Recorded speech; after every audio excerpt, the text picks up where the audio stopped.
call the meeting to order. Roll call, we have everybody here tonight.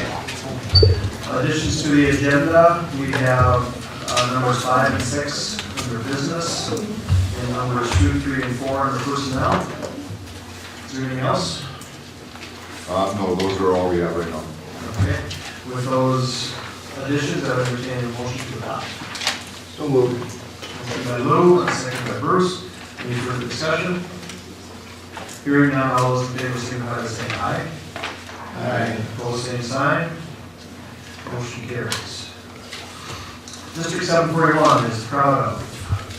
Congratulations to the spelling bee winners, 6th grade class champion Max Weidner, 7th grade class champion Carter Carlson, and 8th grade class champion Rochelle Bierman. Rochelle is also the district champion and will advance to regions. The Boys Award went to Becca Mulgard, grade 8, and the Sportsmanship Award went to Max Weidner, grade 6. Congratulations to the following FFA members who competed at regions and qualified for state. Sabrina Lay, Clyde, grade 12.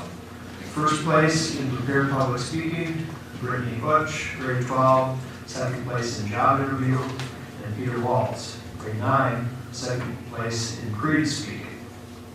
Congratulations to Brittany Butch, grade 12, for being elected treasurer on the FFA region officer team.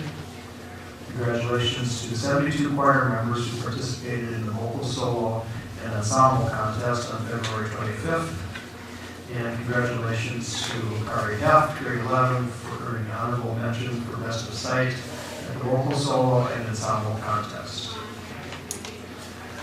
Moving on to public comment, Bob Daniel. Now. Are you ready? Nope. I'll get ready. Thank you. Appreciate the opportunity. I'll be very brief because I want to talk about a what, not how.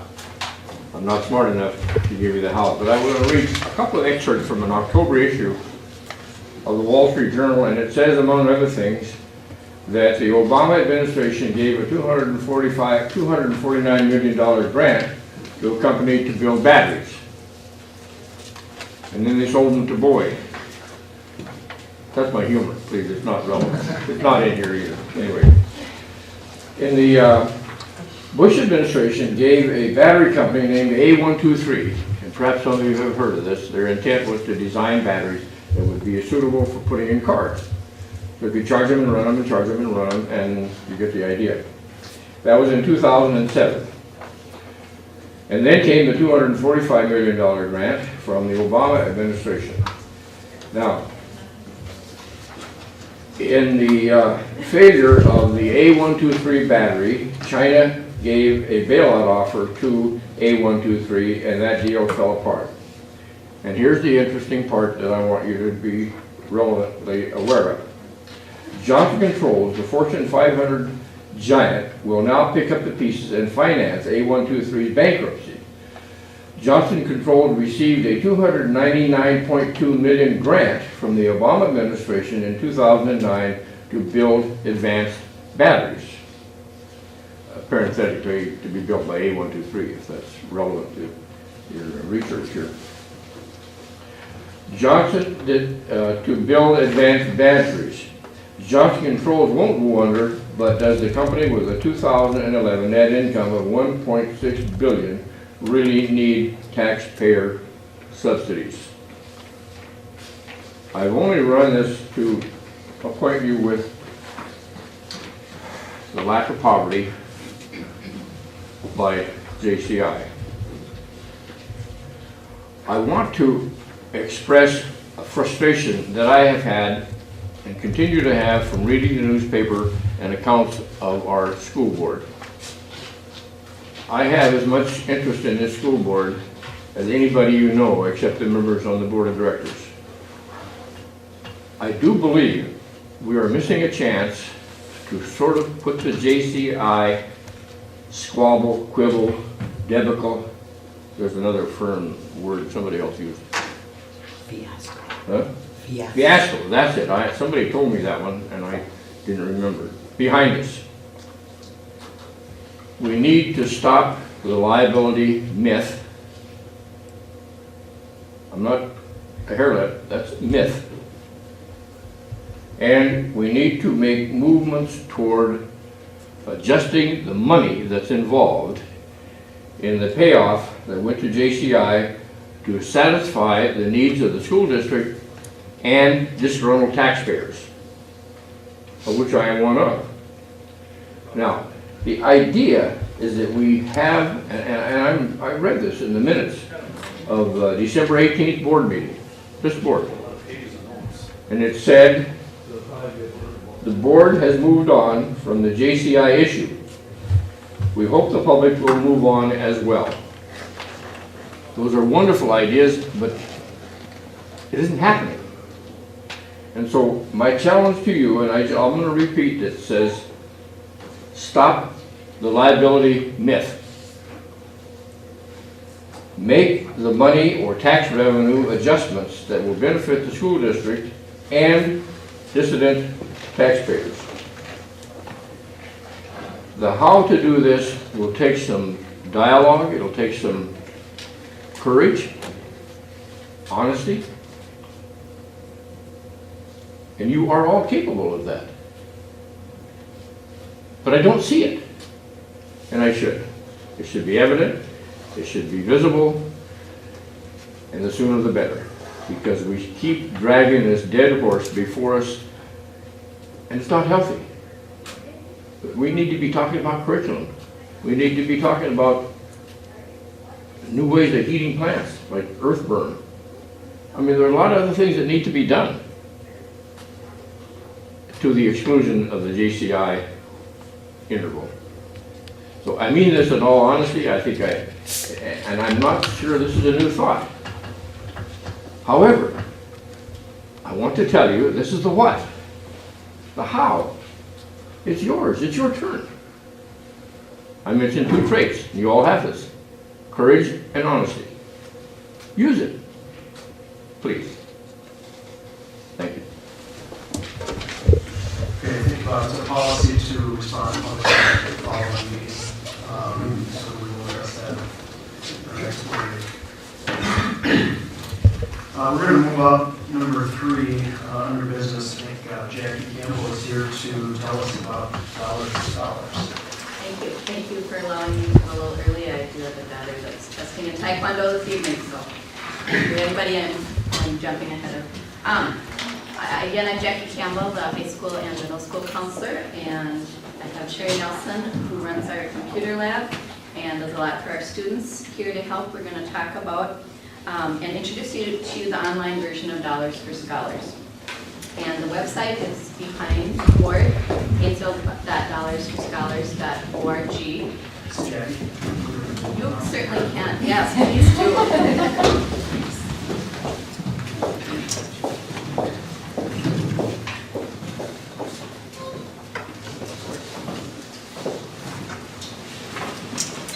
And I have found if you do not put the dot after Paynesville, you do not get to the right site. So if you want to go there, make sure you install your. And we have recently met, Sherry and I, with groups of seniors. All seniors met and heard about Dollars for Scholars, and then they could decide if they wanted to pursue it or not. Obviously, if they're going right into the workforce, or if they're looking into the military, a number of them then are choosing not to go on with it. Okay, so just to familiarize you a little bit with it, some of the tabs include students and parents, and we're going to go into that a little bit more, but maybe Sherry, if you just want to go on to it for a minute. This is where a parent or student who wants to log in, we'll go into log in, and the students are going to provide a lot of information. Parents can choose if they want to provide their information. If they're choosing to provide their financial information, then they would be eligible for national scholarships.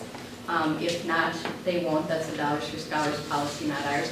But if they're going to apply for our local scholarships, parents do not have to supply any information. Another button to look at would be news and events. Can I ask a question? You sure can. If they provide their financial information, is it private? Or because they're applying on a site, does their information become public?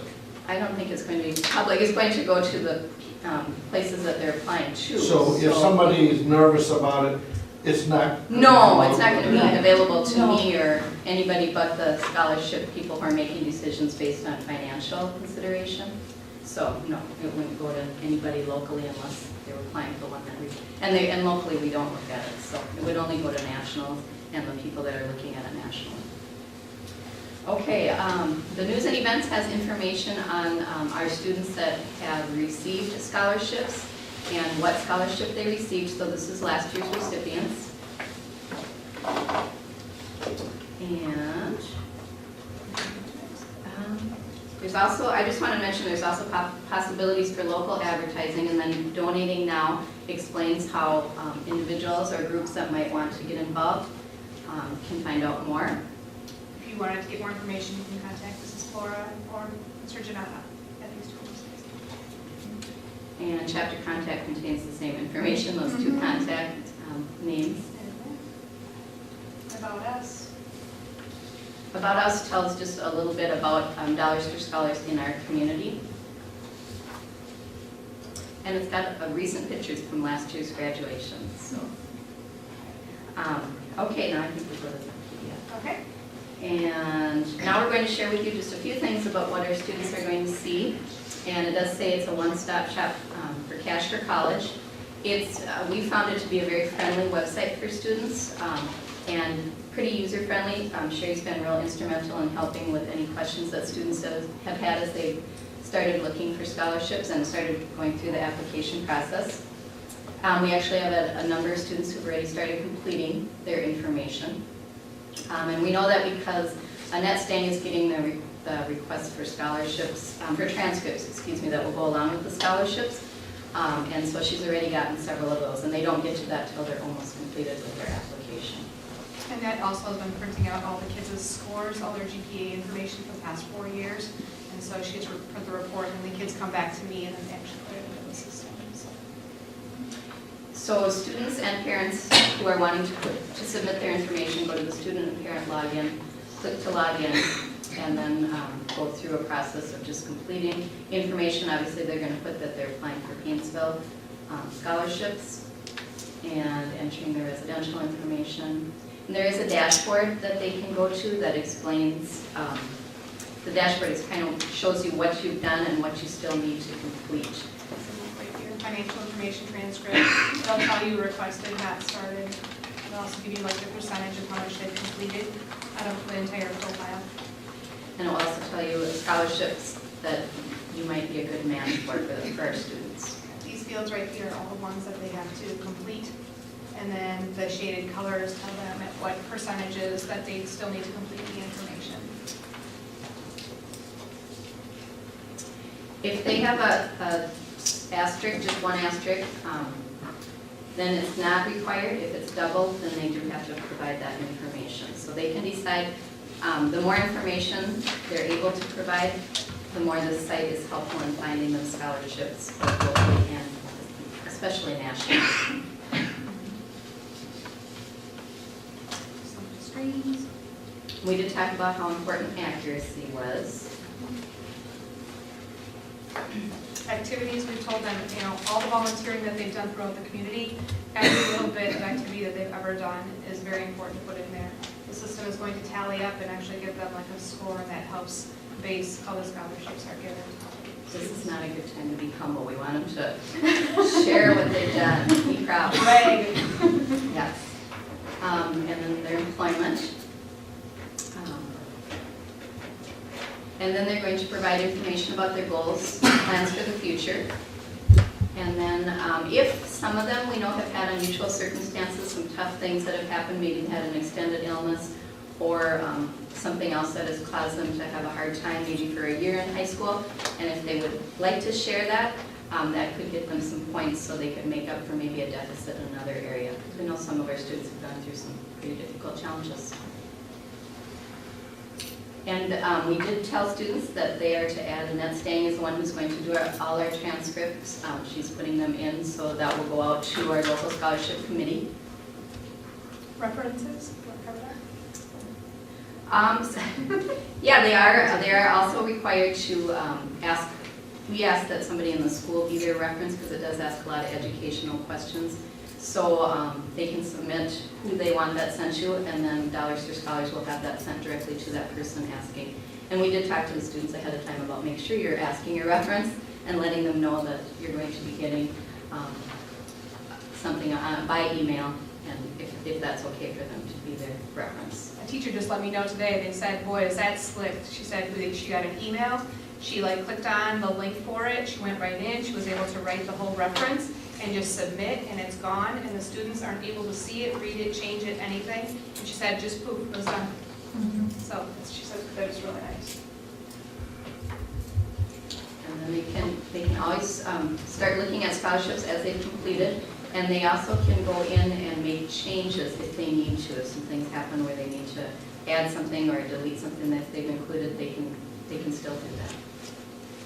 This section right here is my scholarships, so once they've completed their entire profile, with the exception of the FAFSA information, they go and they click on my scholarships, and the system will go out and look at all of their qualifications and compare it to the needs. As we put in the scholarships that are available, we build in criteria. Some might say you have to be from St. Martin, or you have to be on this bus route. They have very specific needs, and they'll go and compare that with the profile, and then it will give them a list of all the scholarships that are available to that particular student. And those needs have been set up by those businesses that have donated the money to Dollars for Scholars. We have some scholarships that are for students going on into the education field, or for example, Geronimo is for a student that is going on into engineering or sciences. So those are part of the information that it will go back and say, okay, you're eligible for this one or that one. The one thing I would add is John Janata, who was around when our Dollars for Scholars was first started, has been instrumental in putting our website together and continuing to be the treasurer of our Dollars for Scholars program. So he's been a huge factor in finding the answers to questions. It's new across nationally, the website piece, so he's been working with a lot of the people designing the website, trying to answer questions and different circumstances that come up that will affect our students. The other thing, we will be meeting with our juniors, because students can start putting in some of this information earlier than our senior years, so we will be meeting with our juniors as well to kind of get them going, because you can't start looking for scholarships too early, especially on a national level as well as our local level. And the reason we've got online is this is something Dollars for Scholars, if you want to continue with them, you need to do this, otherwise they were going to have this not be a part of their program anymore. And they do have some matching scholarships with colleges, so if the student maybe receives $200 from us, they could then maybe have it matched by their college if they're through Dollars for Scholars. Not all, but some. There's a section here where they would go and say, they say submit application, it comes up with like the 2-year that would be available, and then if they want to submit it, they can. It's the student's choice if they want to actually submit it and apply for it.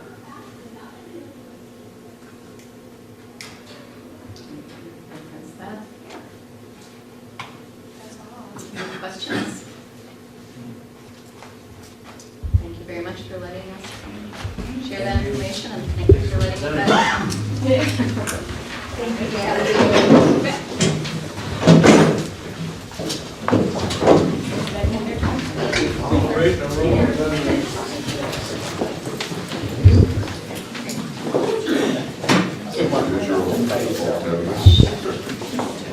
Just keep going and it goes back up.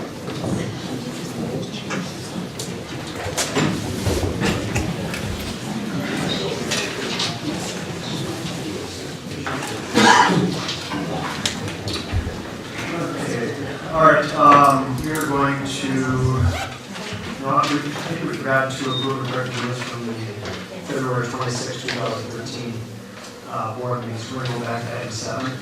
Those minutes.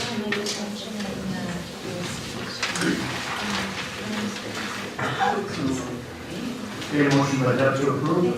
Second by Bruce. Any further discussion?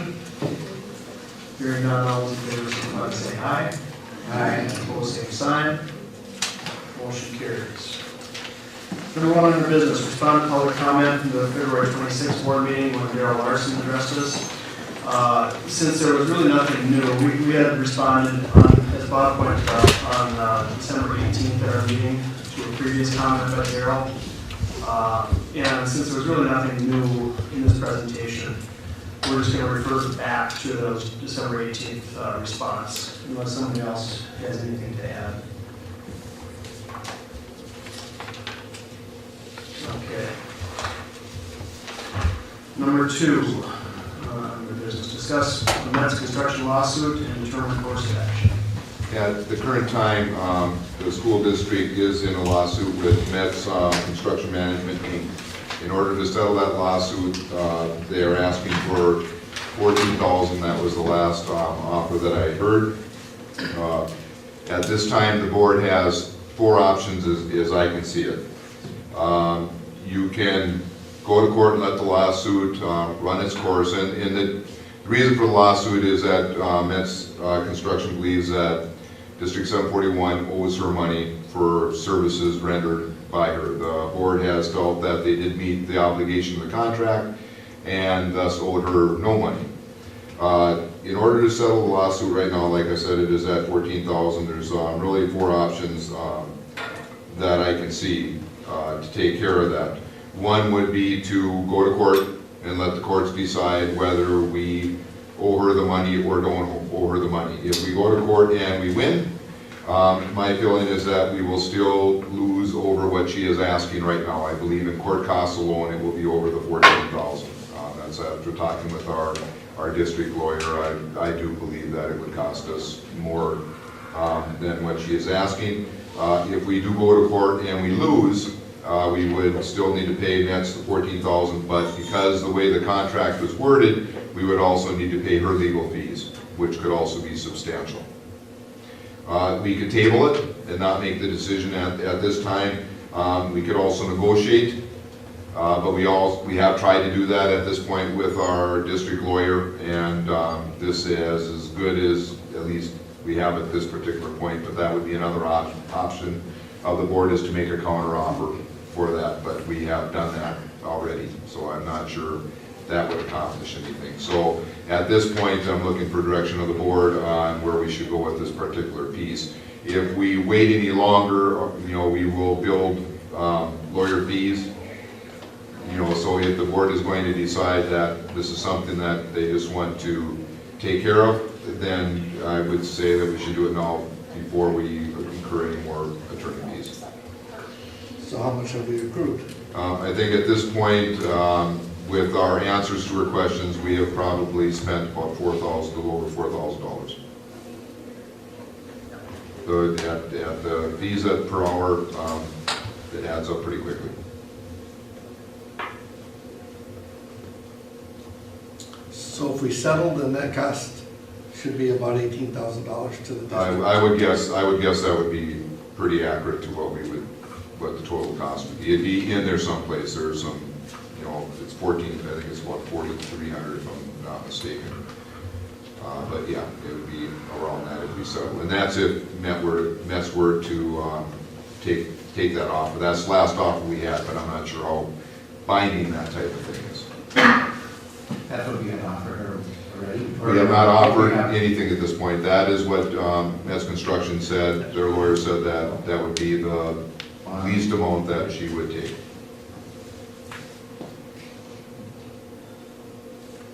So if we fight it and we lose, it costs us $14,000 plus all the legal fees and hers. That would be correct. If we fight it and win, we save $14,000, but we might spend that in the legal fees. You're gonna spend a substantial amount to fight this. In my mind, it will go up to the 14,000 range or over. But there's no guarantees on that. All I know is that these can go on for a considerable amount of time, and every phone call that I make is billed. So it would add up fast. So we table it and we just hold while everybody gives it some thought? I think if you table, they will move forward with the lawsuit. which will go into, I think, what's called discovery, which they start to investigate more. Our lawyers would do more work in regards to that also, so it would postpone things, but I believe it would cause our legal costs to go up.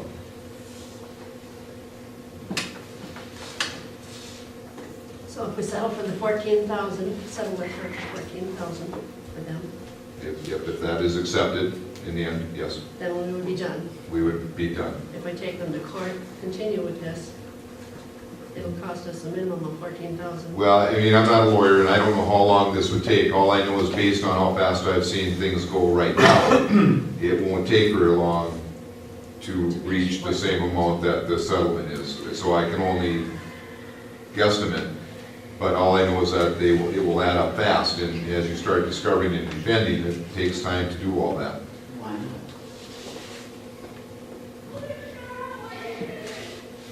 And this could be settled at any time as you go forward too. Yes. It doesn't have to go all the way to court. It's Correct. possible The downside would be that, legal fees will mount. But yes, it could be settled. You can make an offer anytime.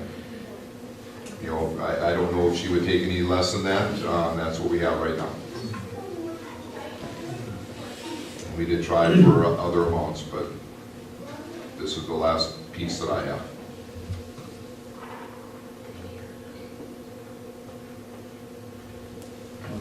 Part of me is thinking that, it would be nice maybe just to table it for right now. This is kind of the first blush for the public to hear what is going on.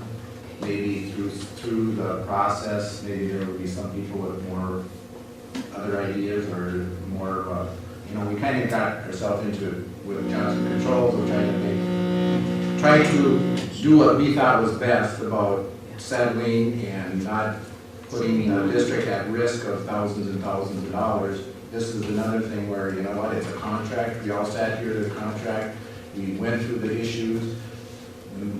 Both parties knew exactly what was the contract, and now here we sit because she can get somebody that will do it for whatever, and we have to pay the real dollars to defend ourselves, which is, every time I say, no, we're not gonna pay, we're gonna fight it, that comes out of the children's pockets, basically, for education. So, but, it's so nice to, maybe have more input than just the 7 of us. I mean, eventually this is taxpayers' money, one way or the other, whether it's coming out of our general fund or if it's coming out of taxpayers, Certainly that is something that the board can do, and again, the only downside that I see on that is the fact that if they go into discovery, I assume our attorneys will also need to move forward, and it's the cost of the attorneys. How much that would cost us, I have no idea. And their attorneys. Well, As soon as they go to discovery, they're gonna start, as soon as they go to discovery, their stance might be now it's costing them more dollars for legal fees. So they may say 14,000, they may move that piece also. So that if they go into discovery and it starts costing Metz Construction more dollars, there's certainly a possibility that they would say 14,000 is no longer on the table, we need to recoup the costs for that and ask for more. I don't know what would happen in that case. At least what I've heard is that they are moving towards discovery. But I think whether they would do that if we table it right away, I have no idea. I tend to agree with Mark. I think tabling is the thing to do at this point. I have a hard time being held hostage over attorney's fees when I don't really feel that we owe this money. I have a really hard time paying it just because of that. And it's a tough decision because ultimately it could cost more than 14,000. That's what you don't know. That's a risk to take. But at this point, I'm not for paying $14,000. I'd be for tabling this.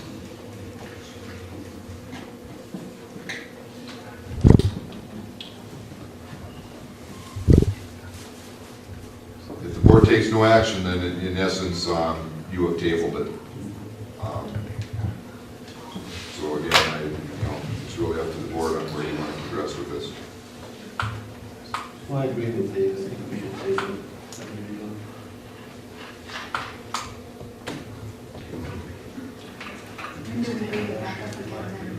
I can bring it back up. It really is to the point now where I'm pretty sure it will start costing the district more dollars. It's time at least to bring it forward and make a decision one way or another, even if that decision is tabled. And then go from there. It can be something that we bring up at any particular time at a meeting. You could call a special board meeting to address it. It would need to be an open meeting, we would need to post it, have enough time to do that, but you could call a session to do that, not a work session, but a regular board session to do that and make that decision. That would be probably the only topic on that particular board, or you wait till the next meeting. I don't know what would happen. I would inform if we table out, I would inform our attorney that we're tabling it. You could say we're going to table it, have them make another counteroffer, see if they would do anything different. That would be another option that you would have at your disposal. All I know is that we've made some offers and they've all been turned down.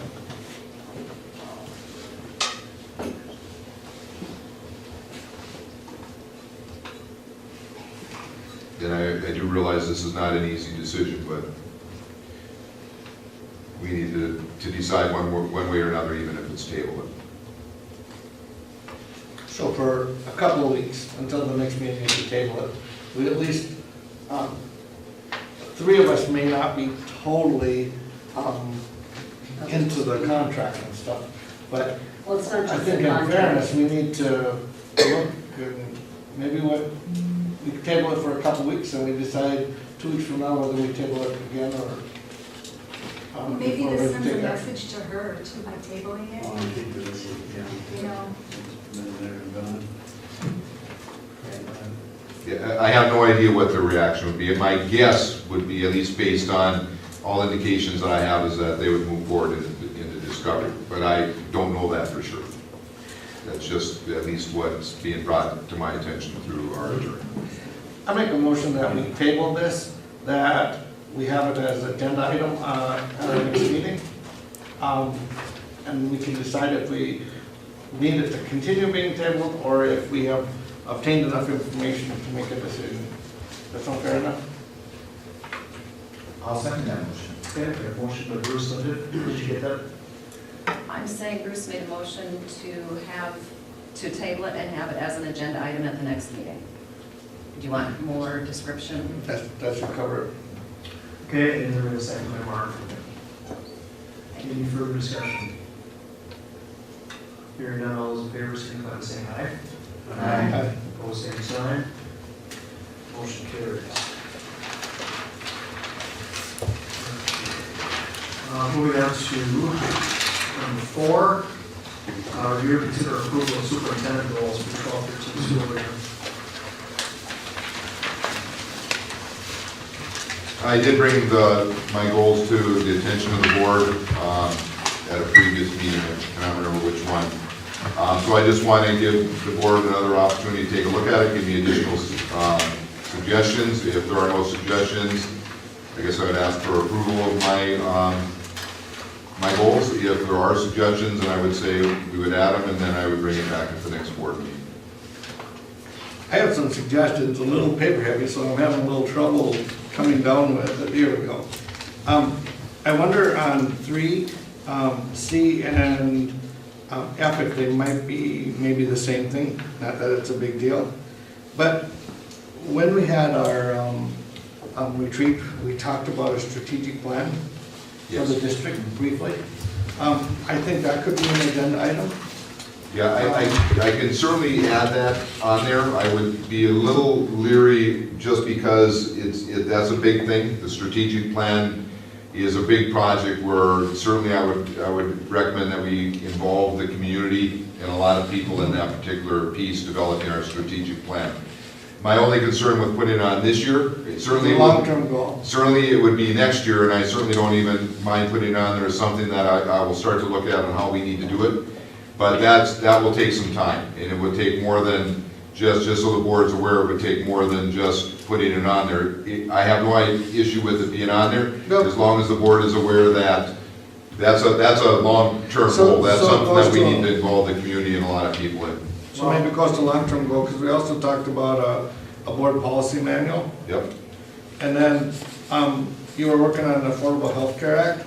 Again, that may be more long-term because it may not be all settled then. Well, I think the affordable piece, we do need to continue to move in that piece, and certainly those can be goals on there, so that when we sit down and we do an evaluation for me, which I certainly want, we can talk about these goals, and we can certainly put long-term goals on there and have a discussion about where we are with them, and as long as the board understands that, my only concern would be like the strategic plan, that will be more of a next year goal than, at least as far as what will be accomplished for that goal. And the affordable health care, we have to move down that path now. How far and how we move down that path depends a lot on where the state and wherever everything shakes out. Right now, I continue to have more questions than I have answers for that. But we will have to deal with it as this year concludes and as we go into next year. So that wouldn't be an issue. So I don't have any issues with putting any of those goals on here as long as the board and the community is aware that some of them are really, there are things that we need to move towards and strive to, but it won't all get accomplished this year. Well, in comment to the strategic plan, I think it was, if you recall, Deb and Luke was also on board at that time, several years ago, we did do a strategic plan. So there is some sort of a strategic plan that the district has. There is. So, I mean, we would obviously bring that back. That would be the starting point from where we're at, but a lot of things change even in a 3 to 4 year time frame.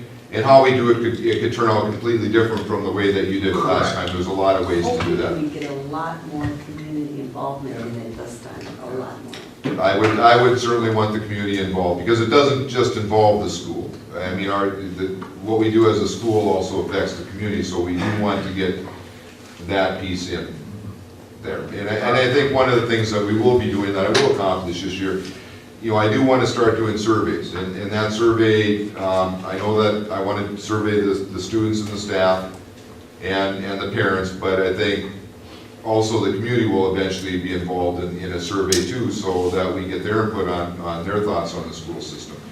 I'm a little reluctant to say that we're going to get every one of those surveys done this year, but we'll certainly get a good start to them.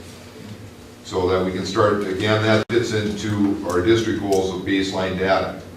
So that if the community has a specific issue that they only say they're in favor of at 40%, then it's something that we have to work on if it's an important piece for the district. So we have a lot of work to do in that area. Any other additions? I will add these and I'll bring this back to the board. Anything else on that? The only other thought I had is, one of your goals is to join community organizations, and I wonder realistically if you can join them all. Well, I can't, some of them not I wonder qualified if to join. it should say maybe available to speak at. I think, I would like, I think I'm joining the ones that I can join. I don't want to overdo it. I have joined one organization at this point.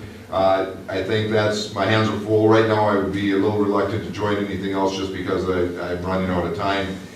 So I don't mind leaving that on there. And again, as we evaluate my performance, that's a piece to discuss. What have you joined? What other possibilities there are that you could join that might fit into the goals of the community and the district. So I think to leave it on there is a good thing, is because I think we should discuss all these pieces when we do an evaluation meeting, because if they're not important, then they should be gone and out of here. If they are important, then we ought to be discussing them and where I'm at with them and how I can either improve. Because you have to remember that just like our evaluations for our teaching staff or anybody else, the purpose of them, at least in my opinion, is improvement. My evaluation, my purpose as I look at it, is also for improvement. If all you do is go down and say, okay, I learned nothing and I don't know where I need to improve to get better so that I can serve the school district and the community in a better way. So I think to leave those things on there and have the discussion, even the strategic plan, to say, when are you going to get to it? And have me start to develop a plan on how we're going to do the strategic plan and have a discussion about the Affordable Care Act, because that one will have an impact on our district if it keeps going the way it is. It conceivably could cost the district a good chunk of money. So those are all important things that I think need to be on there. Other comments? Otherwise, I'll add the couple that we have, I'll bring it back next time, and then maybe if we can finalize them, that'd be great. Okay. Thank you. Thank you. Okay, number 5 on our business, we've got Chris Stanley and Bruce Day here from the Paynesville Baseball Group, and then we have Aaron Hassauer. Yep. With Stearns County, who's going to explain to us why we have on the agenda today this resolution to adopt the Stearns County Safety Plan. Correct? Correct. Well, thanks, guys. As you are well aware, I think we've been here a few times, I don't know, since you have been elected. We're working on building a baseball stadium and storm shelter out here at the high school field. I think first time it came was 2 years ago, over 2 years ago. So we've been working on this thing for a long time.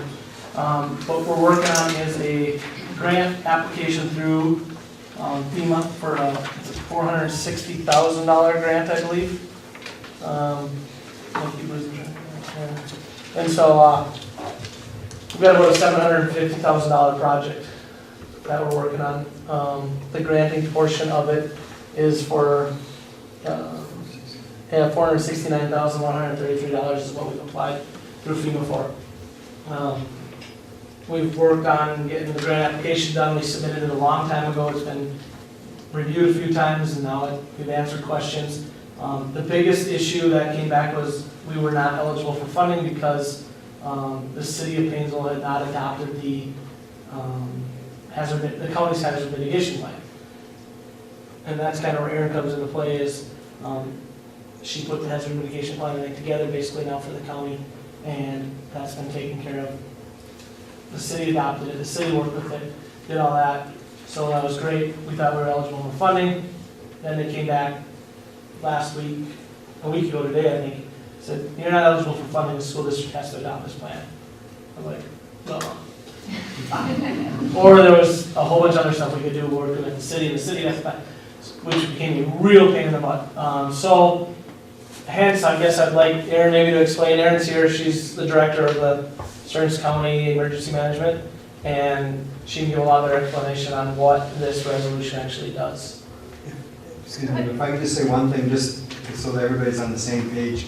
This project started as a grandstand, basically building a structure to house seating. And as it progressed, we found a serious need for our community to have a storm shelter, especially in the school area where there's no protection from any kind of storms, and we have nothing in our community. So working with the city and working with FEMA, if we can put this together, this facility becomes a huge facility that also houses school, not the city as well. Where we work with the city as far as their portion of the mitigation that they had to adopt. So just to understand, that's how we got this. If we can get this FEMA put together, it turns this project into a lot larger project. And so that's why we're after this money. Okay, so on the other side of things, they've been working very diligently on the grant application. What allows us in Stearns County to be able to apply for these FEMA projects is what we call our All-Hazard Mitigation Plan. Federal legislation, the Disaster Mitigation Act of 2000, requires that all local jurisdictions put together an all-hazard mitigation plan. Ultimately, what it identifies is risk that we could be exposed to, whether it's tornadoes or flooding, a train derailment, any type of hazard that we may experience, and what are some strategies that we can help to buy down that risk. So can we completely alleviate it by maybe putting in new culverts so roads don't wash out? Or is it something that we can lessen the impact, such as building a storm shelter, where people now have a better, more secure area to go to should we have severe weather? So the hazard mitigation plan is adopted at the county level. The county oversees all of the planning and participation to put that plan together. I did bring a copy with, I know the superintendent has a copy as well if you're interested in looking at the entire document at some point. But ultimately, the jurisdictions in the county that want to participate and have identified certain projects in their communities that they're interested in having accounted for have the opportunity to participate with the county in that planning process. We have taken care of that over the course of the last 18 months in order to be able to compile our new 2012 Hazard Mitigation Plan. It was adopted by both Stearns County Board of Commissioners as well as the City of Paynesville in January. Very recently here, we received feedback from FEMA that in order for the school district to be able to participate, that because you have a school board, we need your buy-in to this plan as well. When Chris talks about the fact that the city of Paynesville had not participated in the past, we, every 8 years, 5 to 8 years, go through this process of updating the plan and going through the authentication process again. When this was first done in 2004, at that time, the city of Paynesville did not adopt the plan. Once this project got under the way, they did realize that that needed to be done and took care of that step. Unfortunately, we then came into that cycle where we had to redo the plan. So it provided us with another year of working through that process to where we are today. The city of Paynesville is on board, like I say, as is the Stearns County. And so what we're looking for today is your resolution to say we understand that we have a stake in this plan because we're part of the city of Paynesville. We have mitigation projects that we would like to accomplish. By signing the resolution, ultimately what it does is gives you the opportunity to apply for federal funding to support the mitigation efforts in this community. So I guess the black and white here, if you don't sign the resolution, you can't apply for the grant funding. If you do sign the resolution, you are able to complete this application and submit it to the federal government for consideration. We've asked about it, so what does this do for what's the school district getting involved in? Does it cost them any money, does it cost them any time, does it cost them anything at all? And I think all those answers are, it doesn't do anything but allow you to apply for funding. You're not required to do any more paperwork, you're not required to participate in this next time it's in 8 years or whenever they redo it. It actually requires you to do absolutely nothing. I make a motion that we sign that resolution. That is, it's next step. That's on the agenda as a separate.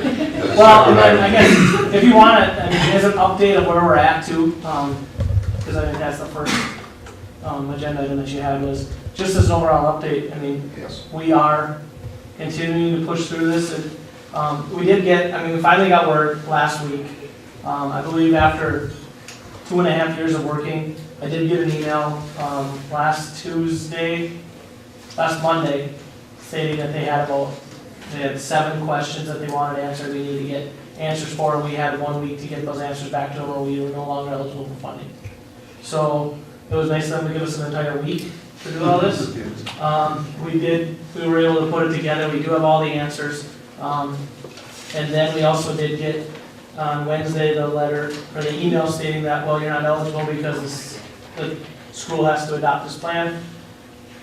So we immediately went into that mode, and Bob was on vacation last week, talked to Dave. We did get a meeting set up on Monday morning. First thing Bob got back, and he got hammered by all of us coming into his office saying, we gotta have this, or we're not eligible. We got Aaron to that meeting because we weren't even sure exactly what it all meant either. The long and short of it is, if we can get that resolution passed, we get all these answers back into them. We're kind of back in that wait and see mode. It'll all go back to FEMA. Hopefully they give us an answer pretty soon. I think, according to Aaron, you gotta have answers by April 1st or something? Correct. We have to have all of our paperwork submitted by April 5th to the state, and the state then passes it on to our FEMA region to review. Generally speaking, then it's anywhere between 45 to 90 days for us to be able to receive feedback on the application that we submitted. So, we're still a little ways out as far as getting the actual grant, but we're still pushing forward. We still think it's a very, very good project. From all indications that we've received is you're very much eligible. Everything looks very, very good. We just gotta get all the I's dotted and T's crossed. We've done, since the first time we were here, we've done a ton more to this project. I know Bruce has gotten, correctional felon, Connie Hagan have been very involved. It looks completely different and completely better than probably, well, for sure this is the last time we came to school board, but even in the last 6 months, they've done just a ton of work. We have the plans engineered, we've had them, everything done. So when we do get the go ahead, we're ready to go. We've got the funding, we've got everything. We just gotta get this signature. Yeah, we just need a yes. And then once we do get a yes, you guys get the money, it is still, 3 months away from actually being able to put a spoon in the ground, you thinking?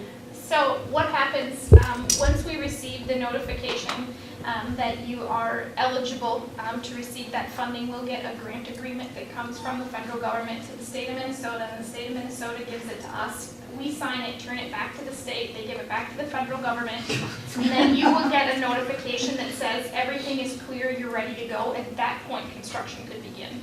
But up until then, we can't put flags out, we can't do anything in fear that we may not be able to have those be reimbursable costs. So we really need to wait until that complete process works out. And yes, you know, best guess, I would say summer, just because it takes time to go through all those steps. I guess our goal is still to, our goal was to do it this year, or this spring, but our realistic goal, I think, is going to be basically this fall to start, so we're ready to go next spring. One thing, just so it doesn't get confusing for those that weren't on the board earlier, FEMA just represents 75% of the storm shelter portion. We still had to generate the funds for the rest of the structure. So all we're doing is taking that which we have, that storm shelter portion is the base of this building, provides the bathrooms for the football and so forth, and we go over that, but just so that it's not the whole project, so. I'm still kind of foggy on how this would affect our Title IX compliance, because it's put on the baseball field. We reviewed that 3 years ago, I guess, and it's similar to lights on the baseball field and not on the softball field. I guess one of the things that we have done in our presentation of our plan is to get this built to generate revenue. Our goal is, I mean, I'm not 100% how realistic this goal is right off the get-go. Our goal is to, we've got all this money raised to come in, we've got a lot of people stating that they are willing to donate time and labor to this project. That can all go back into our money that has to go towards this. It can go towards our 25% of the cost, which thus gives us a lot more money to work with. If that does happen, or it should happen, and we can keep that thing under budget, our goals are also to improve the softball field. We do want to put lights out on the softball field, to improve a lot of areas over for the softball area. Also, hopefully also to improve in Little League fields, you know, things like that. So our goal is not just to build on the baseball field when we're done. Our long-term goals are to continue and to generate revenue through this to improve the other baseball and softball fields that we have. This isn't it's a one-time shot to build this big stadium. It's not a one-time shot for that. If Title IX issues rear their ugly head at some point, I guess we'll deal with them at that time. 2 years ago or 3 years ago when the school district agreed and signed off on it, we basically stated that we're gonna go for it and you know, and, I don't know, I guess take our chances, I suppose. From the research that I've been doing, it appears that if we don't come into Title IX compliance, that the school district is liable for the spending the extra funds to come into compliance. If they are sued and lose. Is that correct? Yeah, I mean, if they are sued and lose. I don't know that a lawsuit is even necessary. I believe back when several years ago, when you first came to, this discussion was had then too. And then building a baseball field does not mean that that is the only, that would completely eliminate girls from being able to participate in the field itself. There's ways around it, moving the bags in, putting up a snow fence, because my understanding, I don't do that sport either, is that the softball wall is closer or something. And they do have You know, movable so fences. there are things that we could do that would be done way before we would ever get fined for or sued for not being in compliance with that. And plus the shelter was also used for other things too, other activities like track and field. They will have bathroom facilities and maybe. In our study, we have to do what's called a 5-minute walk and a half-mile drive. For that, who they consider are eligible for using facility. All of the stuff around here is within that. So softball is in it for the storm shelter. All the fields on the south side are, everything, you know, basketball's indoor. Tennis courts are, everything is, you know, football practice field. So all that is, so I mean, part of it is the storm shelter too. It is in a central location. I don't remember exactly how the timeline issues specifically, but I remember at the time you guys approached us last time, we looked into it. We did. And it doesn't have to be equal, you know, I know there's not an equality, exact equal, it's substantially equal, I think. But I think we had, if I remember correctly, our attorney looked into that and came back and recommended that we go ahead with the project, so we did check it out. But a lot of work has been done on Yes. girls softball park in the Yeah. last couple of years prior to this And- project. And like you said, this stadium is just like, is one part of it. The storm shelter, which is the part that FEMA is paying, isn't just for the boys or men's sports, or it's And- for all of them, and I. This is a dual use facility too. We're doing the storm shelter, but within that storm shelter, we do plan to have, and it's eligible to have batting cages, to have pitching mounts, things like that. Now, that's not just batting cages for baseball players. Batting cages can be in there for softball, and it's just like, and you've got it downstairs here now, which, you know, in the dungeon, I don't know if you can't see. It's a great spot for batting cages, but, that can all be housed up there, you know, so that'll be eligible for everybody. Could you address a little bit, because we had talked about that, accessibility to the storm shelter piece. We had talked a little bit about how we'll set it up so that people will have access, because tornado could come late in the evening. Yes, the shelter itself. The shelter itself is for a school, is on the school's property, but it's also a community shelter. Those doors will automatically unlock via several means of transmitting it, whether it's transmitted by the local authorities, by the school. That facility is to be unlocked even if it looks like a storm, and it's open to anybody in the community and people within it. People that are within a 5-minute walk have been included in. So this shelter has specifically been sized to house the people that could occupy that area at a given time. We had this conversation with Renee accurately too, you know, and they've got their emergency management director, or emergency personnel, that person, you know, who's, basically, she says, you know, anytime we send out spotters, we could open that door. Anytime there's a watch, that door could be unlocked. Renee did state that in the city of Paynesville, I didn't realize this, that they do not sound that siren very often. And the reason they do is when they sound that siren, this hospital has to go into shutdown mode, get people out or whatever, you know, so, we don't want to say, well, we're gonna unlock it anytime there's a siren, because that's not enough, you know, over here, so this town especially. But, so that's what and those are all things we've talked about, but until we get this thing for sure, we don't want to spend dollars and stuff discussing it just because it ain't happening. So. Chairman Johnson, do you have a motion on the floor?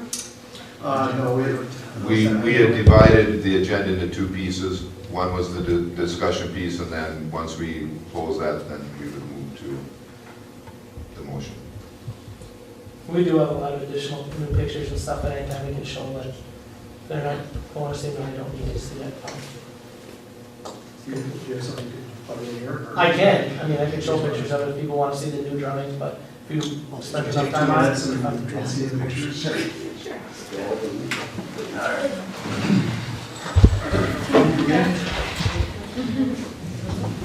Never got any movement. See, that's why I said, you made it.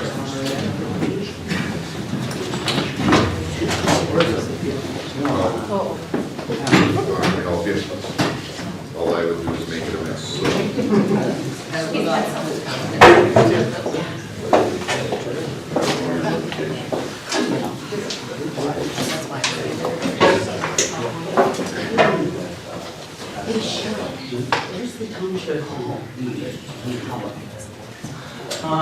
I'll just kind of scroll through these. There's a bunch of pictures here that we worked on. Maybe Bruce, if you have comments, you can stand out here and we talk to us. This is coming in from the middle school parking lot. Ticket booth, you know, kind of our stadium sign saying that you're coming in. And this would be coming in from the middle school parking lot. So we're going to try to cut that brick on the bottom. You'll see throughout. That's in the project that we had and stuff. So, once again, just some additional views here, some longer views. That's from up top. All this stuff is not exactly what it's going to be. We don't know if this is where we're going to have the playground and stuff, but we do have a $25,000 donation for playground equipment, so it will be there. I just don't know where. It will be there. Let's see here. Currently, this is how it's set up for some of the memorials, and people have made larger donations. It's not necessarily where it'll be, but that's what we just have it drawn in now. The intent of the structure originally was to try to make it as family orientated as we can, so that in the front area, under the grandstand, there's lower seating, so that Little League and girls softball could be still watched nicely if you That's look right down. here. They're specifically designed to make sure that we can keep this small town and yet as friendly to family as we can. So up on top deck is picnic tables and umbrellas so that parents can be up there watching the kids play in the playground down below. The structure below, which is the storm shelter, would, as Chris said earlier, be storm shelter, but also would be used, would have batting cages in it, and this bathroom facility, I guess you would. This one is the larger, this is 30 feet wide by 70 feet long. This is 15 feet wide by 70 feet long, is what the dimensions are on those two things, so. Are they attached then underneath the grandstand? Yeah, absolutely, it's all attached. I think there's some pictures of that here. It's kind of front view. We did add some seating down here. There's actually 2 rows of seating. It only shows 1, but there'll probably be 2 rows of seating. There will be mesh fencing and stuff up there. Mesh, not fencing, but netting, because this is really close to the action. If somebody not paying attention could get killed there. Yeah, those are, I mean, that is really close. There is a bathroom up here, we've added that recently. I mean, we did have a very good suggestion from somebody saying, you know, basically the handicap entrance comes all the way from almost the parking lot, because we've got a ramp that goes all the way up instead of having to zigzag all over the place. Well, if you were in a wheelchair and you came and you had to go to the bathroom, you're not going to want to have to head all the way up and then bring them all the way to the back. So there'll be a single bathroom up here, a handicap accessible bathroom up there.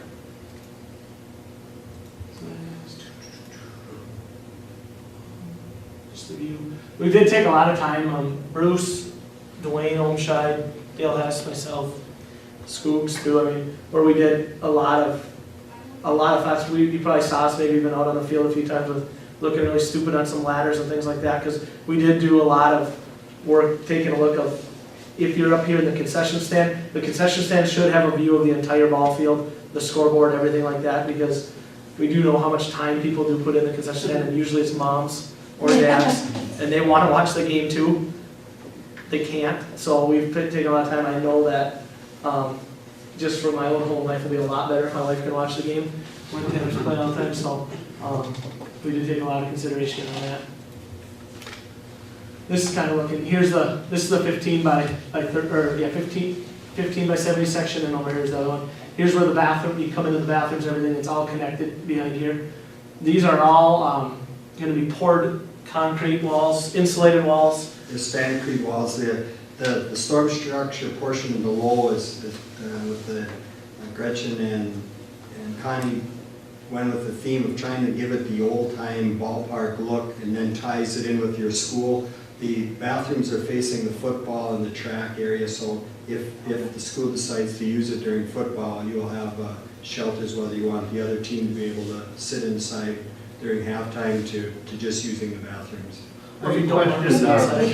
Are there locker rooms or just? There is bathrooms and there's possible shower facility. There's not really locker rooms. Okay. The shower facility thing is still, a little up in the air with the FEMA right now. Okay. So if it's there or not, we'll kind of be told that. Okay. So. I have a question, Bruce. How do you get up to the top level? There's a Here set it of is. steps. So there's a set of steps right here, Lou, or here, this will all be a walkway. Okay, I was thinking for ADA. That's from all the way out here. And that's the reason of that bathroom up here, because we don't want to have that person that has to go to the bathroom in a wheelchair, have to come all the way down to here, basically, come back and go to the bathroom. We actually comply without putting a bathroom up there.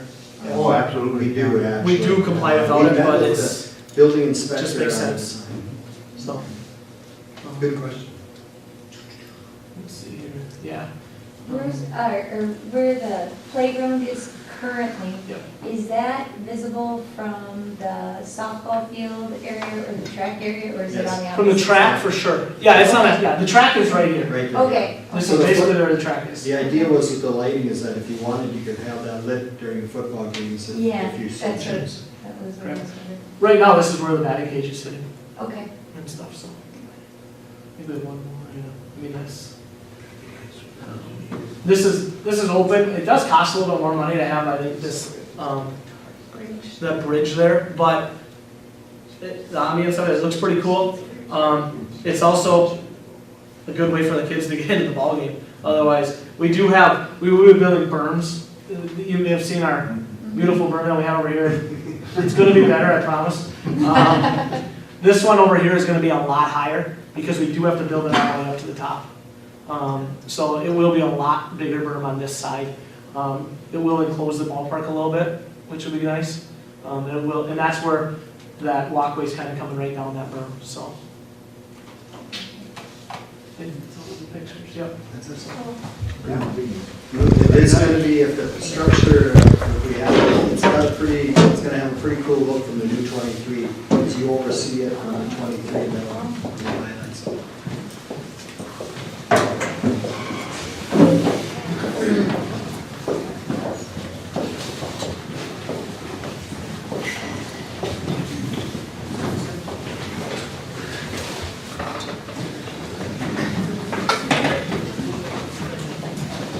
Okay, well, thanks Chris for setting up.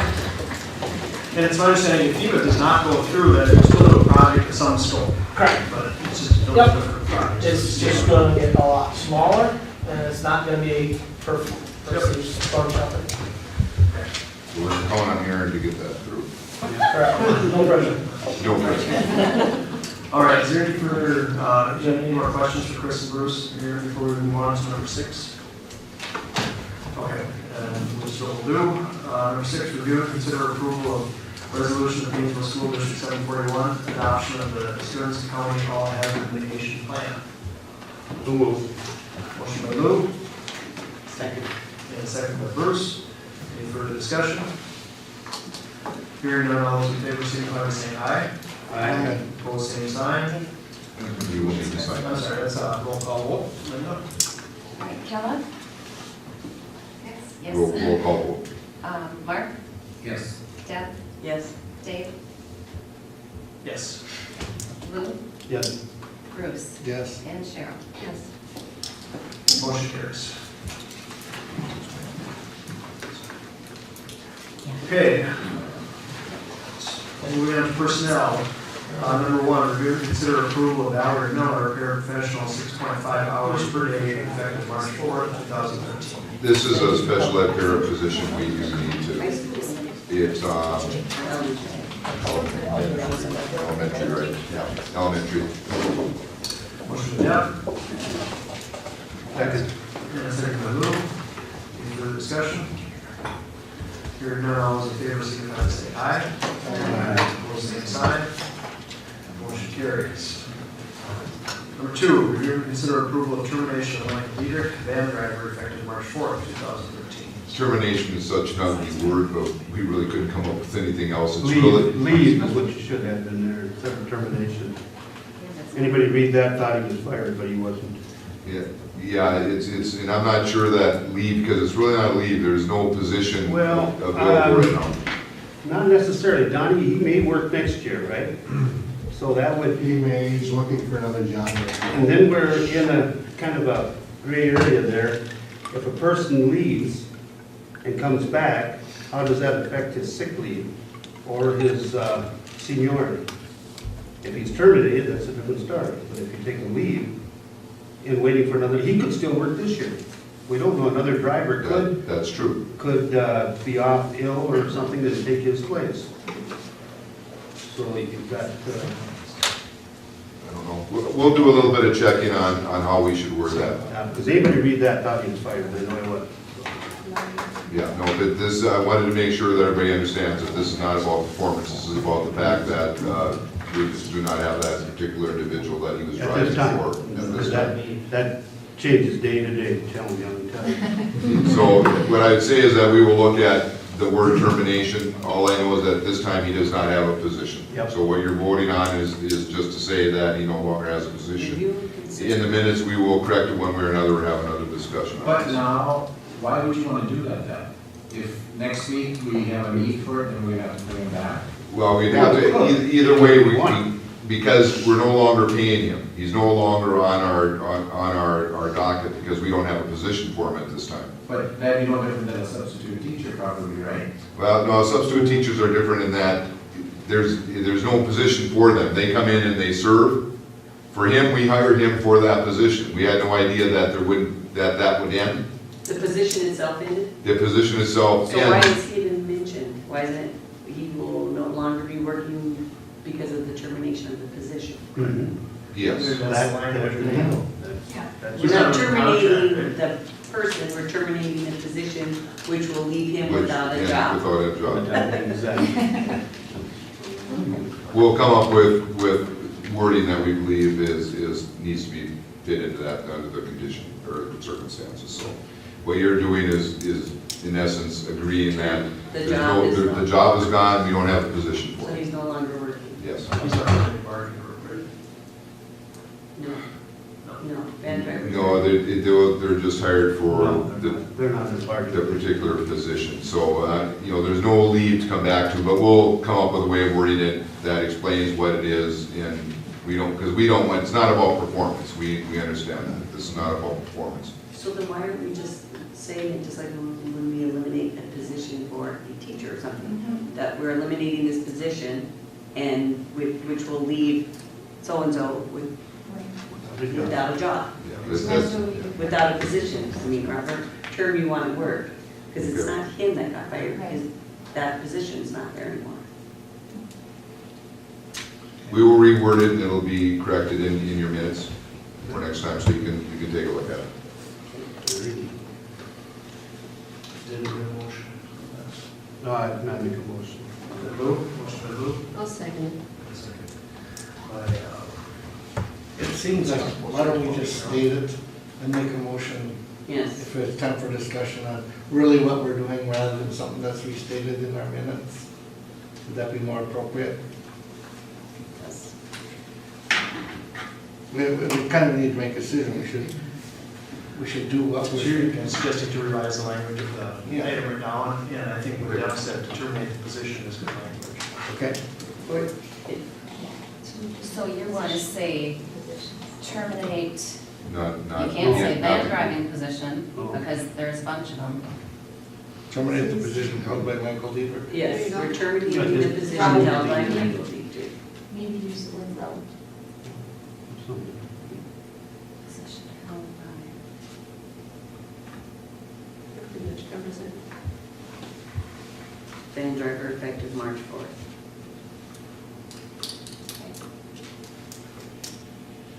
You don't have to say what So we're move to terminating. terminate position held by Michael Dietrich, van driver, effective March 4th.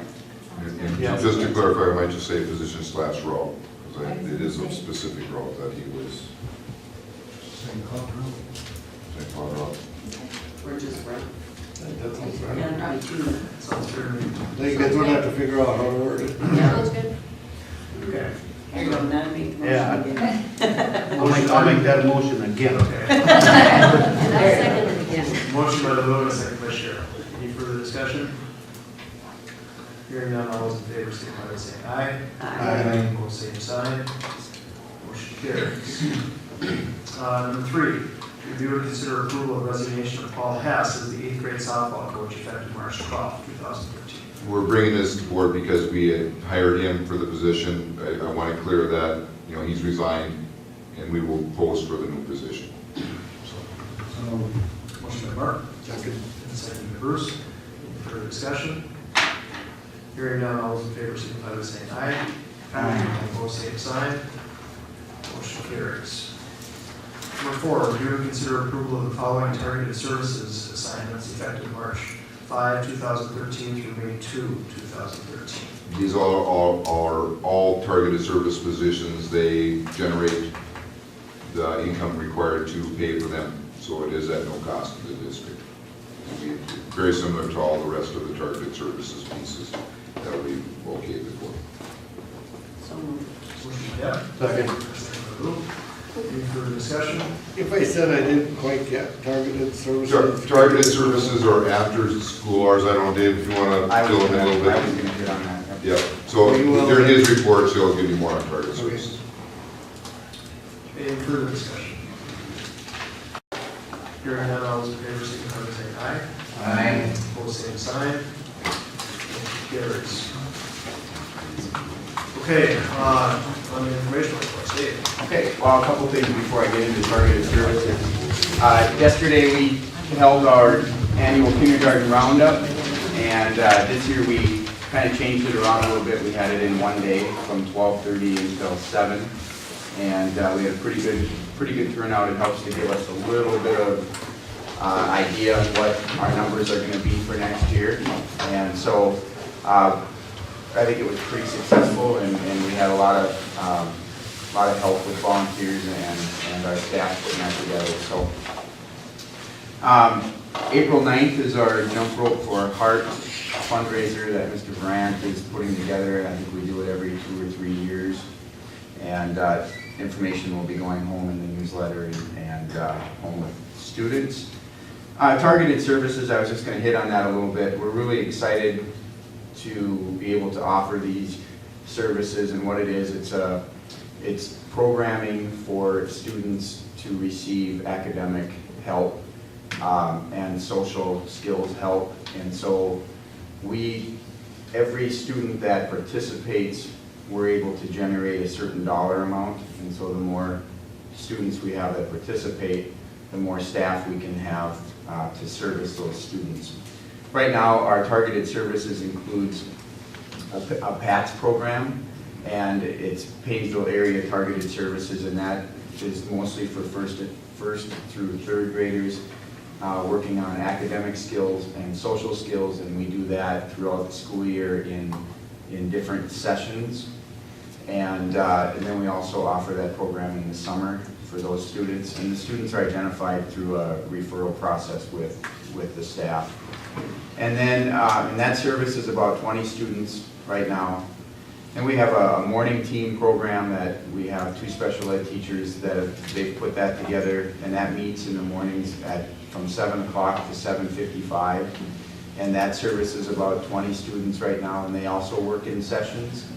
And they focus their time with 3rd through 5th graders who are struggling with MCA skills, testing skills, math, reading and science, and also some social skills. They're putting together a school store. They're working on a kindness wall, and all these things will be finished here in the next few weeks. Then we have what we decided to do with our, we wanted to provide opportunities for students who did not, when we took our practice math test, we've taken it twice, and we have a number of students who did not meet or exceed based on those practice tests. And so we have a 5th grade teacher, Diana Benet, who also has a math minor. And she is, we put together a program offering students to come in a couple days a week from March until the first week of May, and they'll work on individualized math skills for each student. And we decided to invite every student that didn't qualify or that didn't meet or exceed, because we were just concerned whether we would have enough to even make the program go. We had parents sign off on it during conferences when they got to see the results of the practice test. And it turns out we have about 42 kids that are participating in that. And so that was the need to hire extra staff for those students. And so we've also got Terry Davidson, who's our reading corps person that we get a grant for. And part of her grant is she does volunteer work, and so once a week she'll be helping also at no cost to the district. And so we're just excited to have approximately 80 students, which is a very large percentage of our students who did not meet or exceed. And there is no crossover. This is 80 different students. None of the students are in 2 programs at once. So just really, really excited, The first summer that I took over, Paynesville generated the least amount of money through targeted services out of Melrose, Sauk Center, and Albany. And so I think with the addition of the two programs that we've put together and with the students that we have participating in, we'll bring that up quite a bit. So we're really excited about that. And on target, those types of programs have to be outside of the normal school day. So students have to be on a plan. We provide the students a snack after school, and we're able to get most of that for free based on a lunch program. And so there's a lot of different things that go into it, but in the end, it works out really well for us. So, any questions for me at all? So those students don't have like an AYP or any,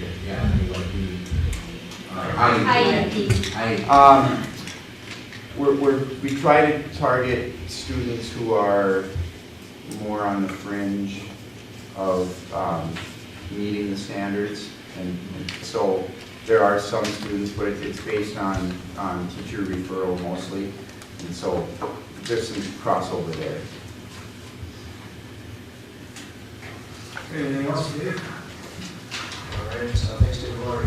Okay, just kind of to add into targeted services, the programs that we have over here in the middle school and the high school, some of you are familiar with also.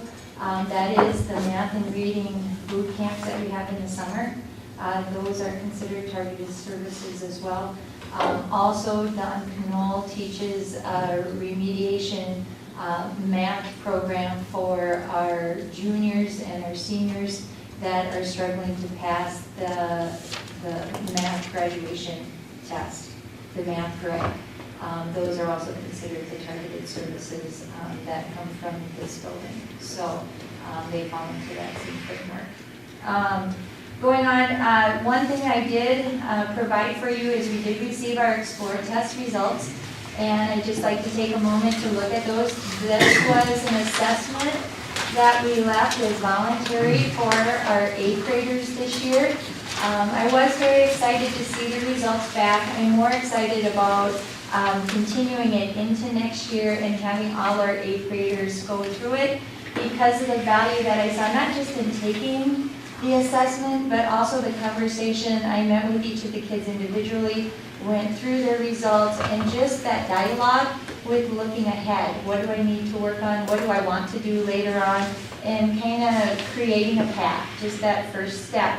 As I look at the results, we also have to remember we only had about a third of our 8th graders take it. It wasn't specifically one group. It was a pretty diverse third, but it really was only a third of our 8th graders took it. Why is that? Why only? It was voluntary this year because we wanted to try it and see if it was beneficial to the kids, etc. They did take it during the school day, but it was voluntary between the kids and their parents. So they just let me know if they wanted to take it. Next year, I do plan to have all 8th grade students take it, and then they have another step called the plan, which is given to 10th graders, and I would like to implement that as well. And that is actually considered about 75% of the actual ACT. So it would kind of be a pre-ACT, but it also has this component of what do you want to do as you go into college, what should you look for, what kinds of programs or things are out there. So just kind of running through, and you'll be able to take this with you, is on chart 1, you'll see that the 8th graders that did take the test really overall outscored the national average, and they tied the national average in English. Mathematics, reading, science, and their composite scores outranked the national average across the United States of students that are taking the Explorer. If you flip to chart 2, due to our small size, I don't know that that's such a relevant chart because it does segregate our students into different subgroups, and we didn't really have enough numbers to make that a feasible data to look at. If you look at chart 3, we do out of the 33 students that we had test, if you look at the gender pieces there between males and females, how we're reaching kids. I really would like to look at this next year as we move forward to see if we do need to become more actively aware of reaching our male population. For so long, across the United States, it was getting females involved in science and math, and the big push was with that. I see a little bit of lag here with our male students, so it may be something we want to just continue to watch and see if that is true when we test a larger sampling, that we want to make sure that we are engaging our male students in the math, science, and the other core areas. Just out of curiosity, how many males and how many females tested? I don't have that in the top of my head, but I could send that to you, because I do have that data. I didn't bring that with me tonight. The numbers might skew it a little bit. Yes, exactly, because we do have that small test size, but it is something just to be aware of as we kind of move forward. But we did have a small testing size.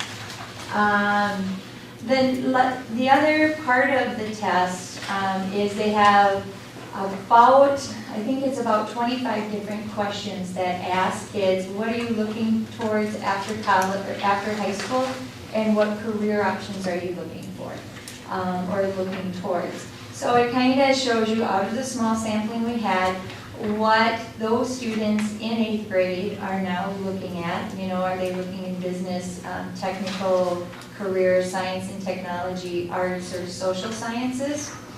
And with that, if you want to turn, or if you want to come out and take a look, I'll show you. You might want to come out. There is a website that all our students that have taken this have access to, and this is what I went through with the kids during our conversation. Is they will get a kind of a ranking. Your interests are in the social sciences. So you would click on, they'll give you a pie number, like you're interested in number 11, 12, and 1. So you can have the kids, okay, in number 11, say medical and technology careers, or Bob clicked on the social sciences. Then on the right, it shows just a number of different careers. And if you click on one of those careers, you know, say the student says, oh, I'm kind of interested in criminology. You can click on that career. And what it will do is then describe to the student what would your work environment be if this is a career you went towards. It also will tell you kind of what is the size of people in that career. Is it a career that is expected to grow over the next few years, or is it going down? It will talk to them, you know, and the conversations I had is the education. You know, is this things that you're interested in? And we kind of talked about that. Then you can even go, it'll show related careers, so a lot of times we clicked on a few of those with the kids, and then it will even go, if you click on the related majors, then, and I'll have, go ahead and click, it will actually take you into a general, if they decided to major in this in college, what are some of the actual courses or degrees or things that they would be looking at in college. So it kind of starts that conversation of looking ahead after high school. And so they were great conversations to have with the kids as we looked at that. And then we sent that information home with the students at conferences. And the ACT gives a wonderful booklet that goes home with their test scores for parents' information. And it kind of talks about what does this part of the test tell you. You know, it kind of goes through this website and different things. So it was a great experience, and I look forward to kind of implementing it more on a full scale next year as well. And with the 10th graders, I think that practice ACT will be a good experience for our students. And it is something that is free to our district. Or the state pays for it. Yeah, and parents have access to go to this website. And parents have access to this website as well. So, moving on, we did have our our representative from the state today came out and did a district tour for our special ed audit. Met with panels of teachers, paras, our administration, toured both buildings, did some observations of students in the classroom. So that did happen today in both buildings. We also had a training for one of probably a 3-part series of training of our English teachers, because this would be the first year that our English test is online. So we were working with our teachers to use some of the different computerized test samplers to work with kids in the lab prior to the test, so they kind of get an idea of what that test will look like, kind of feel like before going into the actual reading test. Then our Dollars for Scholars, which Jackie and Sherry did a nice job of presenting. Jackie, myself, and John have probably been working on that for about the last year. So that program is really kind of stepping up, which is really nice for our students. And then just started having conversations with Bob on scheduling. We have our numbers from registration in, and kind of looking at the numbers in our different courses. We have in the past used that number 10 for our elective courses to kind of say, yeah, we're going to do it, no, we need to look twice. So kind of working with Bob, just starting the discussion of the courses that will look to being offered in that, and probably in the next couple of weeks we'll have something more specific to bring to the board to review. Okay? Because that is certainly tied into our budget. It is definitely a budget item. All right. Other questions? When you showed those kids that chart, with all the occupations on there, did they get it at 8th graders? You know, they really did. It was, you know, not that they know exactly what they want to be, but the conversation of looking, you know, some kids would take one where it was like a negative growth. That idea of, oh, I don't know if I want to do that. And we kind of talked a little bit about that career. Okay, these are the things you like, so is there something else along this career path that has similar things? You know, oh, this is a 2.2% growth. And so they did. Like I said, it starts that conversation. And so as they kind of move forward, because then we do have a careers class in 9th grade where they pick 2 different careers and they develop, you know, a whole plan if they were going to do this. Then in 10th grade, they work up a whole research paper through our 10th grade English course that dives into maybe the same career or a different career. And then when they become 11th and 12th graders, you know, our look is looking at Dollars for Scholars, hopefully that 10th grade plan. Our ASVAB, the students just that were 11th graders and 12th graders, that's the military test. Students that took that just got those results back, and it has kind of that career exploration component to it as well. So they, you know, it's just starting that step a little earlier, but what we're finding is when kids are starting to select courses and electives, it's time to start to get them motivated. I was surprised how interested they were. And some of them even came back and would say, you know, I was playing with this last night.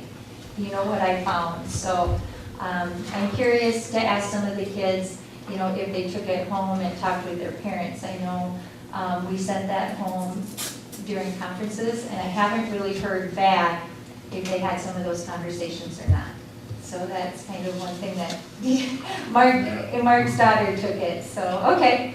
So that's a positive, that if they went home and had some of those conversations. So it was exciting to do.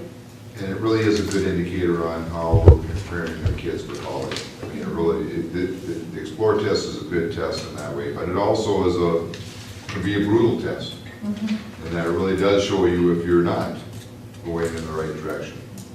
And as we start to give this to all of our students, there will be some reality checks. And we had some of those, and those were ones, you know, looking at, you know, what are career choices and what do we need to work on and Does it take an ACT to get into some of the 2-year schools? Or is that 4-year generated? 4-year schools meet required. But then when I look at your chart, of the Explorers, there was a lot of students that, Looking at the at the same two-year. age, were looking at two-year school, so, Off the top of my head, I'm not sure, I'm more sure of how it's related to four-year colleges, but I'm assuming, I mean, you still, whether you go to a two-year college or not, typically some of the same requirements are there in math and some of the other areas. So it's still an indicator on where you compare yourself nationally to other students. well, this kind of just surprised me when I got to chart number 4. On the ACT isn't required for your two-year programs, but what is required for your two-year programs are passing what they call the AccuPlacer, which is a math test. If they do not pass it, they have to take remedial courses that won't apply to their two-year degree. And by taking the Explorer, it also indicates, because it's at a similar level, and we do have for the 10th grade one, there are charts that show this is where the current AccuPlacer is at for Minnesota. It will compare the plan to the AccuPlacer and the plan to the ACT.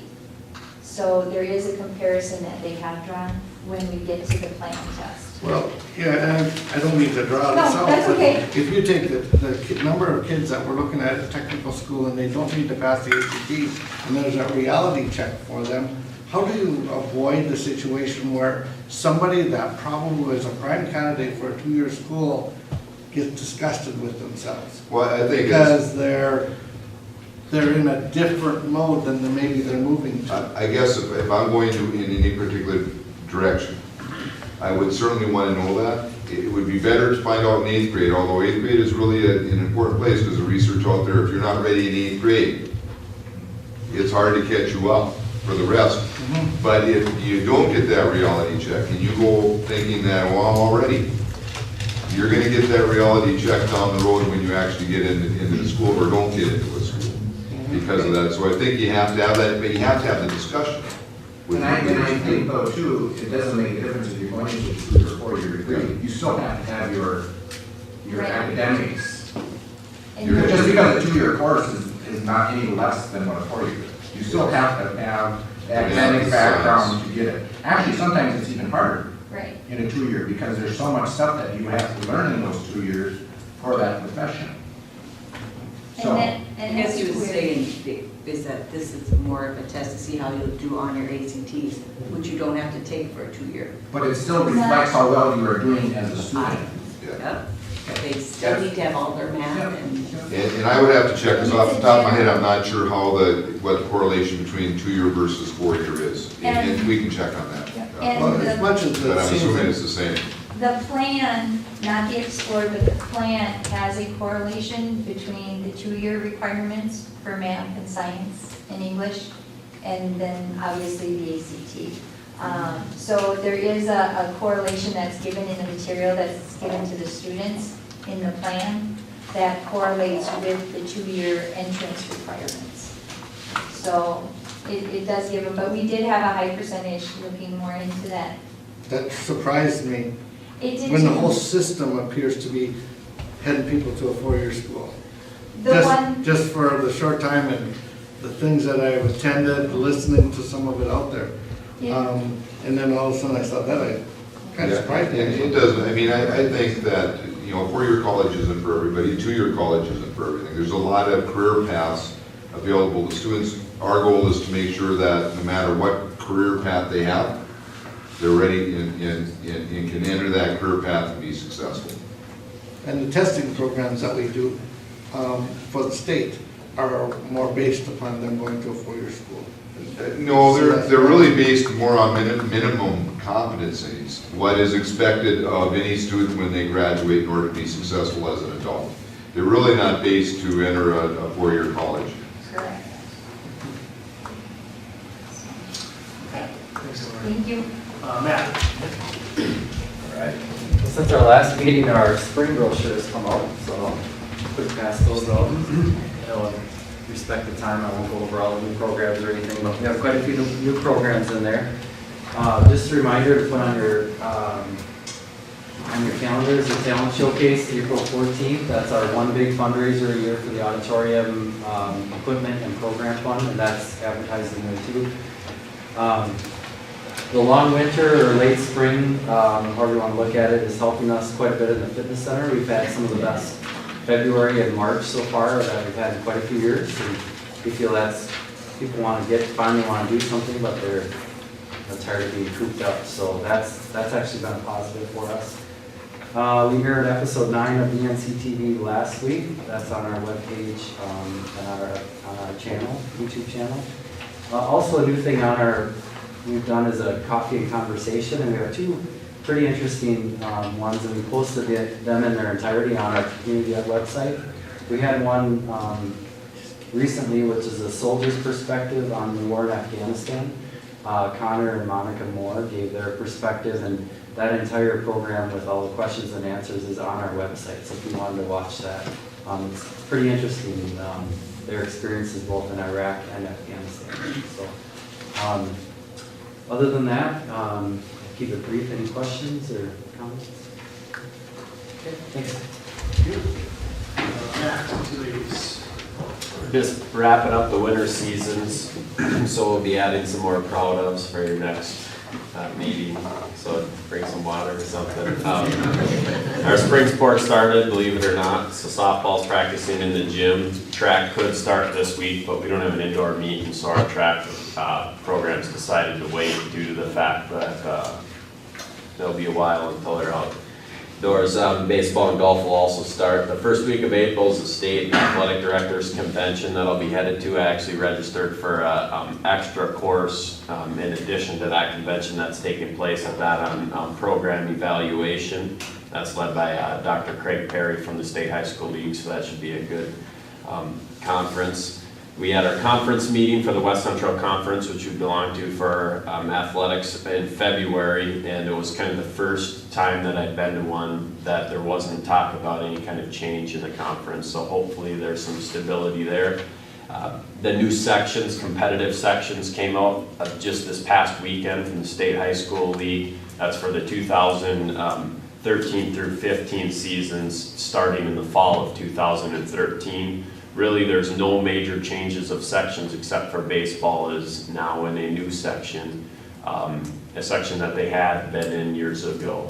So no longer are we with the current teams, or going to the east a little bit more.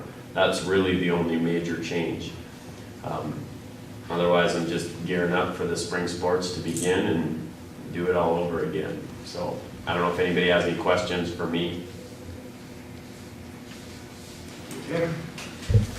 Next, community education advisory here for Bruce. I don't really think I need to say anything. Not to set it on, I just had a meeting.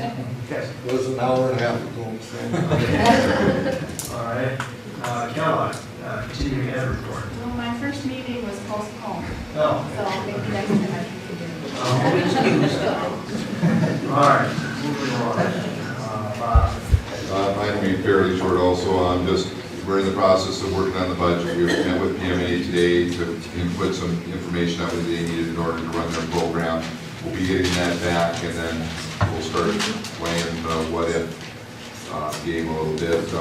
Survey, I'm going to convene the group for the calendar, but I sent out a survey to staff for just their feelings on parent-teacher conferences because we wanted to get some input to decide what we're going to do next year, because we'll need that as we build the calendar. Meant to get one out to parents, but I couldn't figure out how I want to get it to them so they can reply without much work. So I hope to get that out this week. Once I get the information back and give the parents a chance to respond to the parent-teacher conference survey, then we'll meet with the calendar group and discuss the next year calendar. I would really like to go on to the point where we start developing 2 years of calendars. We may need to tweak the last one, but I would like to start developing a 2-year piece so that we've already got a good base and people can make plans on things. So we'll certainly get the next year calendar put together, but we'll also be working on the year after that. So once that committee piece. Probably my biggest part of the report really is I want to kind of fill the board in. Of course, now we've missed 4 days. So it's really about how staff are going to make those 4 days up. So I have a plan. I'm going to present it to you today. If there are no concerns on your part, then we're going to start implementing. All right. One of those days will be made up as a student contact day. That's April 1st. I think I've mentioned to the board about that already. One day will be made up on June 3rd. That will be a staff-only day. We're only going to have one day made up with students, primarily because they did have 2 snow days on the calendar for makeup, possible makeup. But I can tell you that having a makeup day on the last day in June for things won't be very productive. I think I'll get more production out working with the staff and other ways to do it versus doing that. It certainly will be something I will bring to the calendar group, my desire to have some makeup days put in earlier so that we have the ability to add student contact days, which will be more productive, I would put it. So that will shake out. So that will take 2 of the 4 days. The 3rd day, we're really looking at having some after-school pieces for our staff. The principals are putting together some things now where staff can go in. Lori, if you and Dave could mention a couple that we're looking at. We have that have been brought to my attention so far, or staff have volunteered, kind of a stress management program on how to work with student stress as well as personal stress on a staff piece, done by Jackie Campbell and Jen Andrus. Our English department looking on preparing students for the electronic MCA and just how to better prepare them for some of the different comprehension pieces.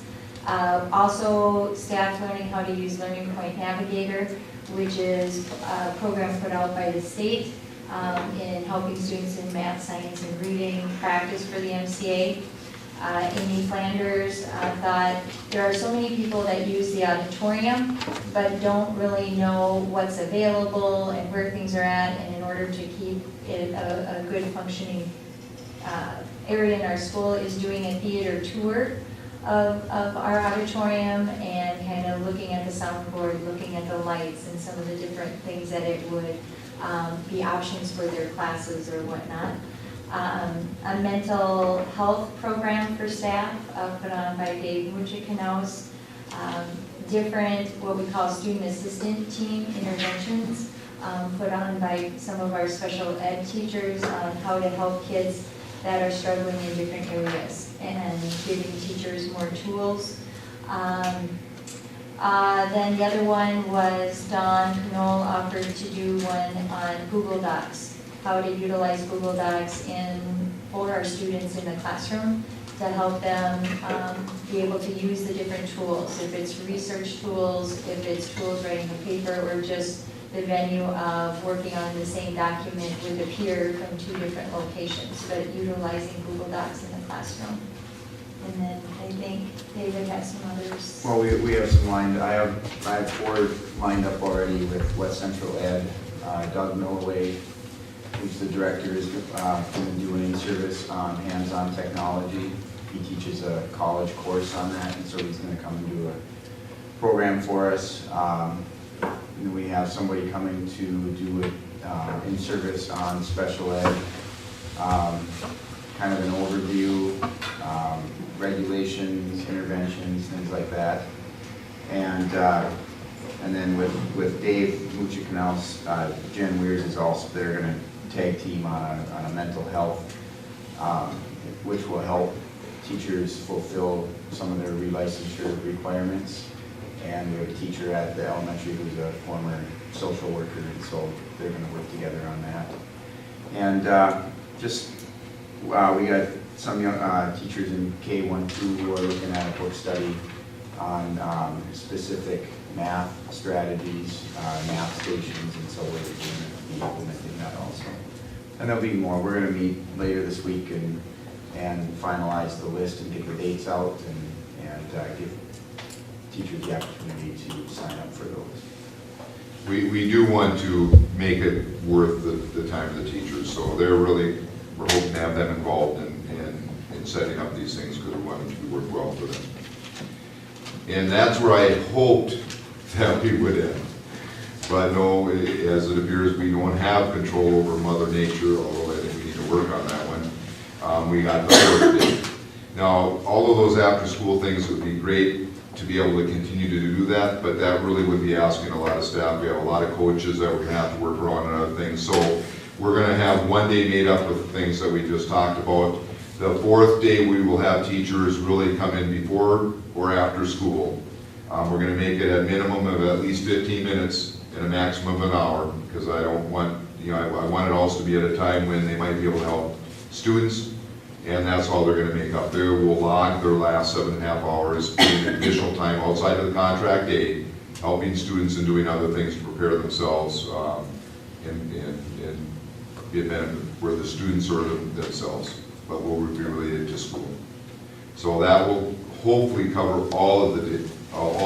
I'm afraid if we get another one, I'll set some kind of record, being a superintendent who had, this many days of school canceled.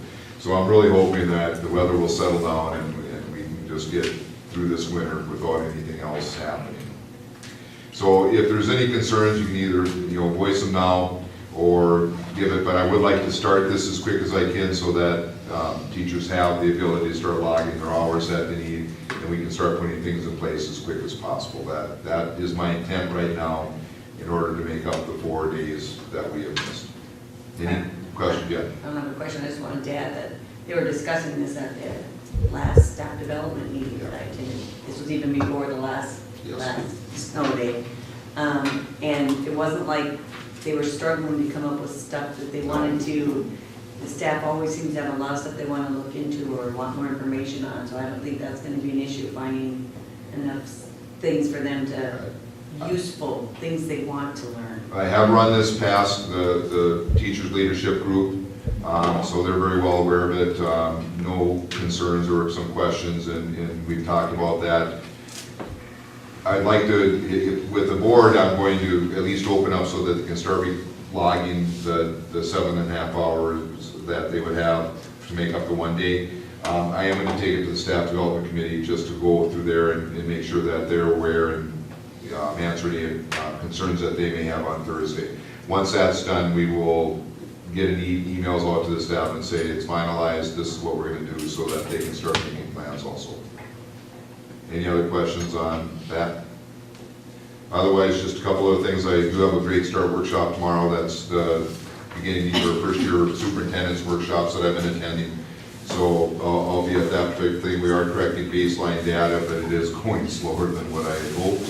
But we're continuing to collect that information, and we'll also be working on developing surveys, as I mentioned in my goal for the student, staff, community members, those types of things, so that we can, and that will be part of the baseline. The nice thing also about the exploring the plan test is that also gets added to our baseline. You can't compare apples to apples with that thing, because every year they move on. You can take a look a little bit to see how our 8th graders move on and then become 10th graders is when that plan was given. So you can look at how they scored in 8th grade and then how they scored in 10th grade, and that would be comparing apples to apples a little bit. But I think it is great baseline data to see how we are preparing our students as we can have all of the students take those 2 tests. That's all I have. Other than this, isn't it great to get to the point where we're finishing instead of starting? Just want to bring that up. I have a question. Sure. Does it surprise you? See, when I look at your population numbers Yes. for the school, the kindergarten is down 7. Did those kids move to one of the other categories? Of all the classes you have, the classes aren't changing, but kindergarten is going down. The HK? Yeah, did some of those kids go to what's called HK? Yeah, if they've been identified through assessments, yes. And also just be aware that we have finished the kindergarten roundup, and we are down in K for next year, at least right now. Well, yeah. It's hard to say. We're down 10, but we gain usually at least 5, and that's the number that I'm kind of going with. So I still look at it as down a little bit. That could From a be better. conservative standpoint. Yes. Of the kindergarten roundup, there were, I believe, 5 or 6 that are planning on sending their students who just could not make roundup, and then over the summer, it fluctuates. We won't know until first day of school. Of course, I have The to only look. consistent thing is kindergarten always changes. Yes. But I do have the budget based on what I know, so be aware of that. I have a question too. I wasn't aware that our board meetings aren't on the front of the district website. We're going to put them on. Okay. We were doing it that way, then we changed it because we said we're posting in the front and we're posting on the website. It is on the website. Because it is on the website. Yeah. It's just in the, the place, but we're gonna post it on there just to make it easier. That's, I talked to Linda today, and it doesn't want to take much more of an effort. We've already made that adjustment.